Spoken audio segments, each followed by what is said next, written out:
குள்ளஞ்சாவடியில் அழகிரிக்கு தெரியும், வந்தியத்தேவனுக்கு தெரியும், மறந்த என் நண்பர் விருப்பலிங்கத்துக்கு தெரியும். இன்றைக்கும் அந்த ஊரிலிருந்து வந்து அமர்ந்திருக்கின்ற வெங்கடேசன், நம்முடைய வீர பாலமுருகன் போன்ற தம்பிமார்களுக்கு தெரியும்.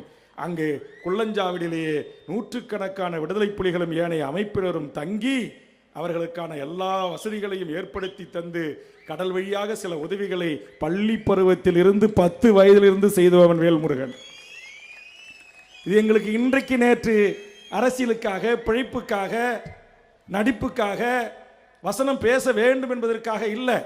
நான் 80களிலிருந்து விடுதலை புலிகளோடும் தமிழ்நாடு விடுதலைப்படை தோழர்களோடும் வெள்ளை தாளில் சிகப்பு மையில் அவர்கள் எழுதிய துண்டறிக்கைகளையும் படித்து பார்த்து அவருடைய முழக்கங்களை கேட்டு அதனால் ஈர்க்கப்பட்டு சாதிய பெரும் கலவரம் நடந்தபோது கூட ஒரு இரு சமூக மக்களின் சுமூக உடன்படிப்புக்காக நான் போராட்ட களத்தில் இருந்த விடுதலை சிறுத்தைகளோடும் வன்னியர் சங்கம் பாமகவுக்கும் நடுவில் நின்று சிறு வயதிலேயே பணியாற்றியவன்.